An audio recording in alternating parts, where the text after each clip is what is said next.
Bilangan 19, air pentahiran. Tuhan berfirman kepada Musa dan Harun, inilah ketetapan hukum yang diperintahkan Tuhan dengan berfirman, katakanlah kepada orang Israel, supaya mereka membawa kepadamu seekor lembu betina merah yang tidak bercela, yang tidak ada cacatnya, dan yang belum pernah kena kuk.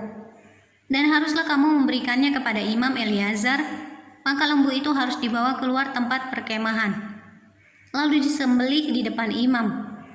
Kemudian Imam Eleazar harus mengambil dengan jarinya sedikit dari darah lembu itu. Lalu haruslah ia memercikkan sedikit ke arah sebelah depan kemah pertemuan sampai 7 kali. Sesudah itu haruslah lembu itu dibakar habis di depan mata imam. Kulitnya, dagingnya, dan darahnya haruslah dibakar habis bersama-sama dengan kotorannya. Dan imam haruslah mengambil kayu aras, hisop, dan kain kirmizi dan melemparkannya ke tengah-tengah api yang membakar habis lembu itu. Kemudian haruslah imam mencuci pakaiannya dan membasuh tubuhnya dengan air.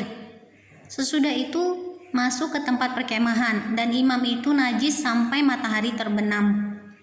Orang yang membakar habis lembu itu haruslah mencuci pakaiannya dengan air dan membasuh tubuhnya dengan air, dan ia najis sampai matahari terbenam.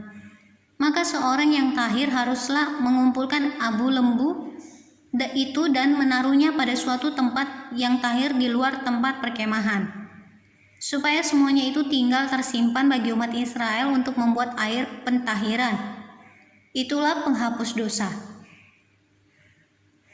Dan orang yang mengumpulkan abu lembu itu haruslah mencuci pakaiannya, dan ia najis sampai matahari terbenam.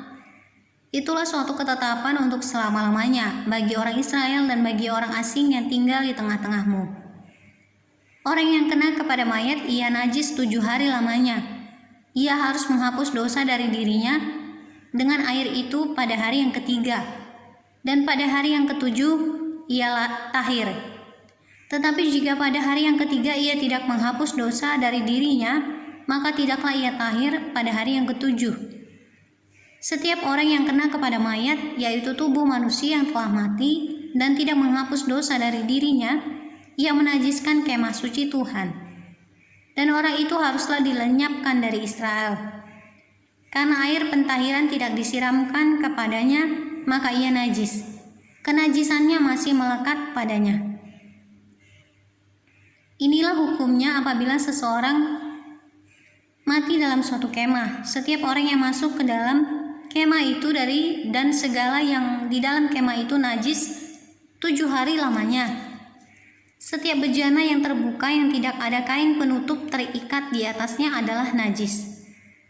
Juga setiap orang yang di padang yang kena kepada seorang yang mati terbunuh oleh pedang, atau kepada mayat, atau kepada tulang-tulang seorang manusia, atau kepada kubur, orang itu najis 7 hari lamanya. Bagi orang yang najis haruslah diambil sedikit abu dari korban penghapus dosa yang dibakar habis.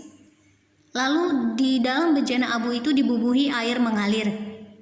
Kemudian seorang yang tahir haruslah mengambil hisop, mencelupkannya ke dalam air itu, dan memercikannya ke atas kemah dan ke atas segala bejana, dan ke atas orang-orang yang ada di sana, dan ke atas orang-orang yang telah kena kepada tulang-tulang, atau kepada orang yang mati terbunuh, atau kepada mayat, atau kepada kubur itu. Orang yang tahir itu haruslah memercik kepada orang yang najis itu pada hari yang ketiga dan pada hari yang ketujuh. Dan pada hari yang ketujuh itu haruslah ia menghapus dosa orang itu. Dan orang yang najis itu haruslah mencuci pakaiannya dan membasuh badannya dengan air. Lalu ia tahir pada waktu matahari terbenam. Tetapi orang yang telah najis dan tidak menghapus dosa dari dirinya, orang itu harus dilenyapkan dari tengah-tengah jemaah itu. Karena ia telah menajiskan tempat kudus Tuhan, air pentahiran tidak ada disiramkan kepadanya. Jadi ia tetap najis. Itulah yang harus menjadi ketetapan bagi mereka untuk selama-lamanya. Orang yang menyiramkan air penyuci itu, ia harus mencuci pakaiannya. Dan orang yang kena kepada air penyuci itu, ia menjadi najis sampai matahari terbenam. Segala yang diraba orang yang najis itu menjadi najis, dan orang yang kena kepadanya menjadi najis juga sampai matahari terbenam.